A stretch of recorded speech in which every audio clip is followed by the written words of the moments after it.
Okay, welcome everybody to this regularly scheduled board meeting of the South Tahoe PUD. Could you all please rise and join me in the pledge?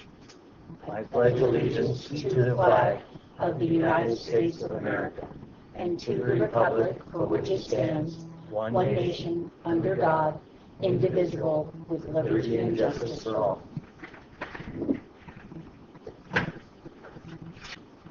Okay, thank you to everyone for attending. At this time, I'd like to ask for comments from the audience on non-agenda items. See, we have a couple guests in the audience. Welcome.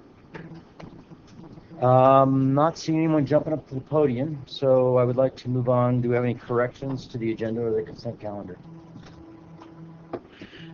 I'll move approval of the agenda and the consent calendar. I'll second that.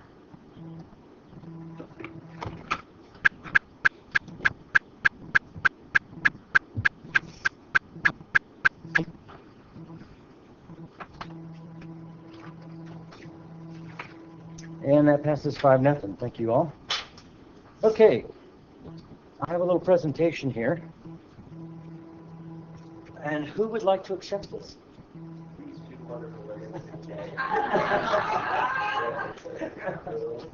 Now what'd they do? Okay.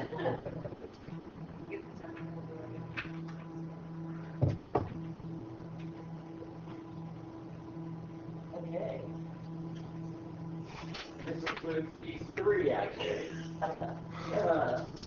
This is from the Government Finance Office Association, and it's a certificate of achievement for excellence in financial reporting.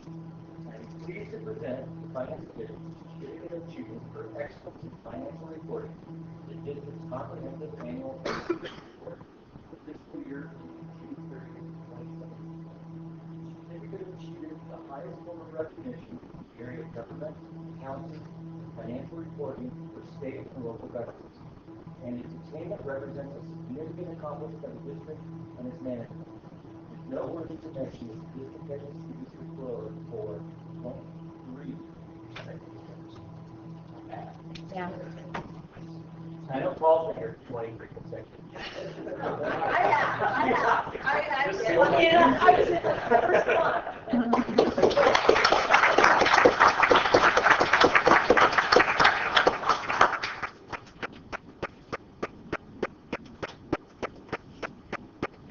Okay, let's go on to action items, and I would like to ask one of the Employee of the Months to come up here. Where's the other one? Good afternoon. Here today to ask for approval on the 2018 asphalt patch services. We sent out packages to 13 contractors around town here and out of town, and we received one bid, which was from GB General Construction. And looking at it, it's only up 23.8% higher than last year. Wow. Well, but You're killing the it. California statewide crude oil prices index is actually up 26%. So every year, we all know how it varies depending on oil and things like that, the cost. So we don't feel that this is way out of control here, and here to ask if you guys will approve it. So what do you think about the one bid? Did you have an engineer's estimate on this? You know, we base them each year on the patches that we do from the previous year. So in other words, last year, if we did X amount of patches at a certain amount of square footage, we find it easier to base it on that each year, and it does vary quite a bit. Dave, want to say anything? Pardon me? Dave's here. Does he want to say anything? Your Honor, may I ask a question? This is just a general information question. I'd always heard that our local granite and asphalt plants produced a superior product to those from Carson City, and my guess was because of the temperature loss on the way up the hill when they're bringing it up to patch it, and then if we use stuff from here, it does a better job. Yes and no. Pardon me? Come on up. There you go. Please state your name and state my name. And by the way, is his premise correct? No. You're- Dave you're Galeasi killing with me, TV Joe Dave. Engineering. The asphalt plant did change over last year. It did take them a long time to bring up this new plant online, and it was, I want to say it was July 10th is when they finally started mixing asphalt. The local asphalt plant is more expensive than the plants in Carson City or Gardnerville. Myself personally, when I start hitting 100 tons of asphalt I'm bringing in, I get it from Bang or Carson City. Even with the additional trucking, it comes out cheaper. As far as the quality, and you had mentioned about the temperature. Now, in the fall months and early spring months, temperature is a big concern. As long as we tarp it, though, it is pretty good. Last year, So I'm partially right, which is my usual thing. well, I said yes and no. yeah, well, I want to say 2 years ago, paving at the hospital, we had a private inspection firm there, and that was a concern about bringing that asphalt over the hill. It was coming out of the truck at 300 degrees, hitting the ground at 290, and that's well within the acceptable limits of asphalt paving. But Tahoe Asphalt is putting out a better quality, consistent quality asphalt. The one thing is that with what we're running across the short building season, they're sold out a lot, many times. That kind of creates a lot of problems. But as far as your initial statement, right now, as far as the quality of asphalt between Carson, Tahoe, and Gardnerville, it's all the same. Okay, thank you. So I'm mostly wrong. And like I said, each year is going to vary depending on the amount of work that we do. Some years we may have a lot of bigger patches than we do small patches. Some years we may have just a lot of small patches compared to bigger ones. Thank you. Anybody have anything else? How about a motion then? I'll move we award the bid to the lowest responsible bidder, GB General Engineering Contractor, Inc., in the amount of $182,800. I'll second that. Good thing we got one instead of none. If we got no. Yes. bids- Well, right now in the construction business, a lot of people are getting real busy again. And I've talked to a few contractors out around town, and a lot of them just don't feel like dealing with the prevailing wage part of it, or they're not used to doing that, I should say. But in a way, it's a good sign. It means there's a lot of work up here and a lot of people are just keeping busy. Okay, thanks, Chris. Thank Thanks to your persuasiveness, that passed 5-0. Payment of claims. I move approval of payment of claims in the amount of $825,439.79. Second?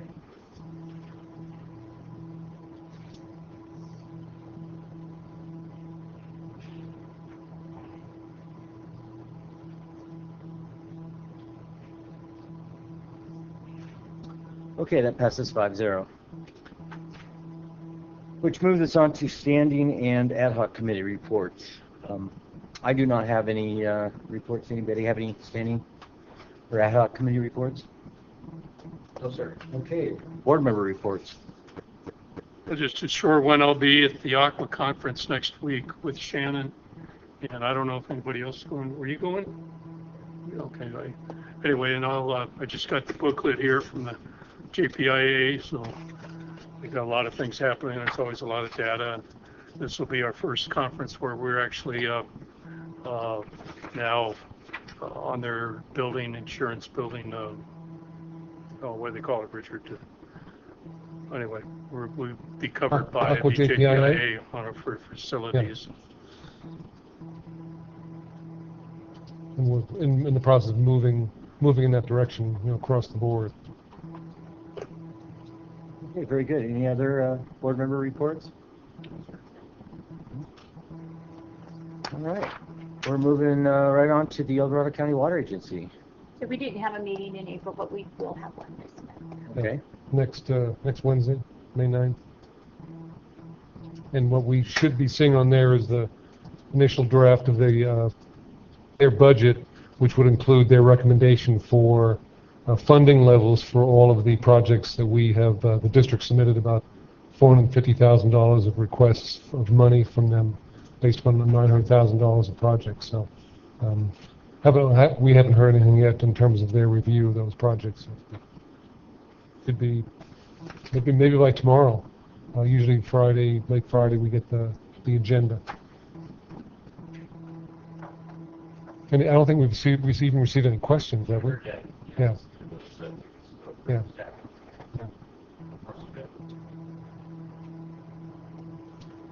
Okay, so Richard, I guess we move right on to your report.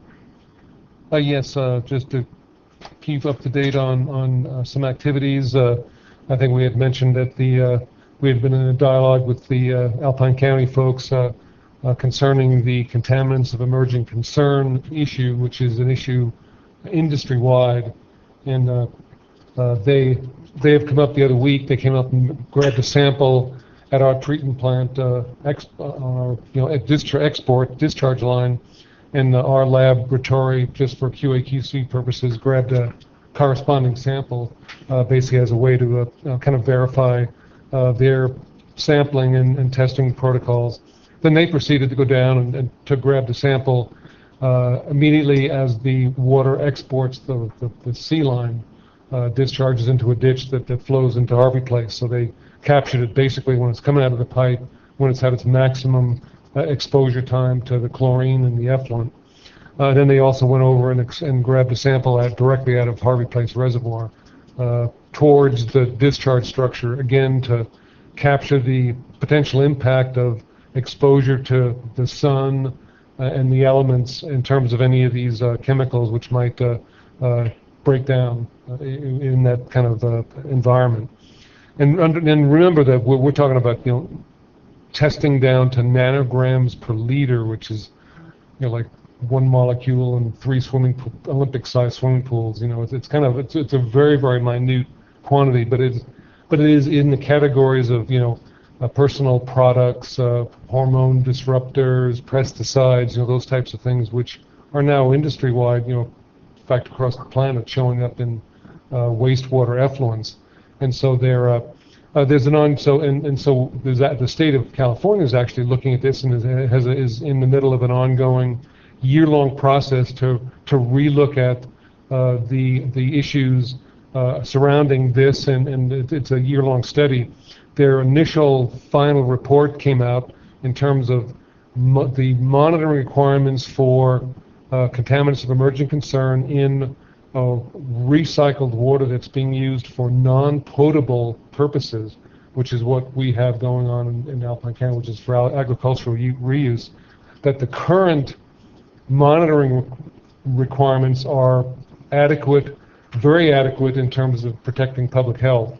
And when they say very adequate, what we basically require is tests for turbidity and chlorine residuals and coliform bacteria, things like that. So some of the standard tests that we do perform on our effluent, they feel the state's draft final report is that that's protective enough of public health to be adequate at this point. They did recommend revisiting the issue in 3 years rather than 5 years, again because of, as the title indicates, there's chemicals coming into usage kind of on a frequent basis, and so they didn't want to wait 5 years to kind of have an expert panel revisit the issue. They want to they recommend revisiting it in 3 years. And in the meantime, there's a lot of experimentation and study going on in terms of how to maybe more accurately and more quickly identify compounds in minute quantities in effluents. So there's a lot of laboratory studies and going on, and they're predicting that within a 3-year period that there'll be more effective, reasonable and reasonably priced ways of detecting these types of chemicals at minute quantities in the effluent. So that's what's coming out of the state. So one of the how we look at it is we're cooperating with Alpine County to make sure that nothing is out of the ordinary range of concentrations or the ordinary range of these contaminants that's in our effluent versus the industry standard. So based upon the industry standard, everything looks good. and we're just verifying that there's nothing unusual happening in our effluent. And we don't think that should happen, because one, we don't have any industries in the basin that would be contributing, petroleum products and things like that to the effluent. But we also have the fact that our water source is from the Tahoe Basin, the groundwater or the lake, but for us it's just the groundwater. And because of the discharge of all treated wastewater out of the basin since the late 1960s, our water supply isn't starting off with these contaminant levels like other municipal supplies that start off if their supply is the Sacramento River or a lake that is a receiving water for other treatment plant effluents up the line, like from Chico or the Sacramento River, that starts off with these contaminants are starting off with a particular level. And ours, because USGS has been in here testing the groundwater, and they can't find even 10 nanograms per liter of these classes of compounds in our water supply. So you can feel good about the water you drink in Tahoe. It does not have even at nanograms per liter levels these contaminants of emerging concern at your tap. So therefore, if you just logically extend that, then our effluent, then our recycled water going down Alpine County should be lower than the typical recycled water that's being reused in California, all over California. And certainly the state of California thinks recycled water is safe, because they're literally mandating its use in a lot of places as a supply of water that can't be ignored anymore, can't be just wasted. Can I ask? Sure. First of all, I personally would like to see the finance thing that we were awarded get in the papers. It was very good that the district get credit for where credit's due. That's just my opinion. And maybe the same for this. Is your water safe? You bet. And here's why. I think it's good. I think it's good to let the public know when our staff and everybody does an excellent job. I think the public should know, just like they should know if we do something wrong. That's just my opinion. Okay. Duly noted. That's good to know. So the only other, the other thing on the agenda that I wanted to mention and just ask a quick question on is Nancy is working on coming up with you might say, a bracket of the schedule for launching into the general manager recruitment process. And in terms of starting there, she'll be bringing to you kind of a soon launch and a latest launch in terms of completing the process by the first of the year.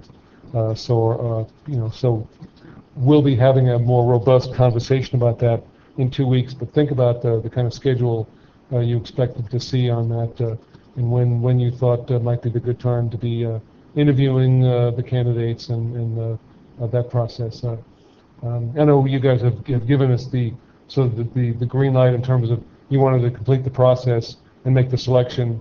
As the current seating members, which means it has to be done by the first board meeting in December. So, but if there's any other targets you're interested in beating, let us know, and you'll be able to see that laid out on schedules for the next board meeting. So just letting you know that that's in process. We haven't forgotten about that. Other things is to note. Tomorrow at 2 o'clock, Sue Novosel and the county CAO visiting with us for an hour to talk about just mutual issues and to introduce the CAO to us. Sue's been here and has gone on a treatment plant tour, so I don't think we're going to do a treatment plant tour, but this was their response to when we invited ourselves as we do every year to attend board meetings, talk about district issues, rather than having us go down to, which this shows you how long ago it was. Dennis Cockney and I went to a supervisors meeting a number of years ago to talk about district issues. I think maybe they think it's focused on just, seat 5, so we'll be talking with Sue, and this is their response to our inviting ourselves to their supervisors meeting. And then, Jim, you've probably gotten the notice in terms of the mountain counties on association on May 30th. There is a mostly a day-long meeting, almost a full day-long meeting on headwaters issues. And so Shannon's not available to go because of his vacation schedule. And so McClintock's scheduled to be there, Congressman La Malfa, and Congressman Bear has been invited. So looks like it's a good meeting. So we might talk about going down together. Because I'm available on the 30th to attend. Yeah, I think I am too. So. Okay. Good one. Okay, so that with that, that's my report. Okay, are there any other staff? Gary, do you have anything? On the PCE contamination in the South Y area, as you know, the regional board had issued the cleanup and abatement order. There have been now the second amended plan by the responsible parties, which I think I reported to you previously that it had been basically took the prior one and gutted anything factual as to their starting point. We are not happy with that. We have drafted a comment letter to the regional board about it. Lukens and I know Lukens has submitted a comment letter. I haven't seen the one from Tahoe Keys yet, but the consensus is that the regional board, we think, is kind of taking a step backwards. And the disconcerting part was that the region board indicated that they were inclined to look like accepting this amended plan that was just submitted, and it's worse than the prior one. There is a meeting going on today over at the regional board this afternoon. They scheduled it during this board meeting for some reason, even though Richard had replied and said, remember that the district has this board meeting, we can't go during it. But Shannon and Eva are there right now representing the district. And the focus is trying to get the region board to not accept this amended plan, to push them to require their responsible parties to submit a more robust plan that has some meat on the bones. This one doesn't. And to basically push the responsible parties to do what they're supposed to do, and that's to delineate the extent of the contamination and get it cleaned up. The pressure is twofold. It's one on the responsible parties, but this meeting is more focused on getting the regional board to do what it's supposed to do, and make the responsible parties do what they're supposed to do, and that's delineate and remediate. So we'll certainly have more to report at the next board meeting after we get the results of this meeting today. Okay. I have some follow-up on the PC issue. You done, Gary? Okay. Good news is the drill rig has been mobilized. It's out on the site. Mobilized onto the Liberty utility property, so it could drill the test well on the city's infiltration basin. That work has been proceeding this week with the usual glitches of drilling equipment, but they should be done drilling and sampling the soils and the permeabilities and the groundwater and the PC levels and stuff at various depths. They should be done this week, and Evo expects that drill rig then to demobilize this weekend and then wait for all the laboratory and test results. So that's the state grant funded project. And then in terms of our interaction with Lahan, by email, Scott Ferguson, who's in charge of the process over there at Lahan, basically confirmed with me at this point that on the ad hoc committee meeting that's scheduled for June 11th with the city, that their senior staff, Patty, Doug, and Scott, are available to meet with us on June 11th, our ad hoc committee meeting with the city council members and you guys. So that's the expectation. So we have a chance to talk, at length under a situation where the press isn't there in terms of what's happening with the process. And we'll get a lot of information after this meeting in terms of where they're planning on going with the CAO. Yeah, and I just one final comment. In our discussions with the with Lipton Brothers Water Company representatives and Tahoe Keys Water Company representatives, at the end of last week, we all agreed that it would be in everyone's best interest to develop our strategies jointly in regard to this PCE contamination problem.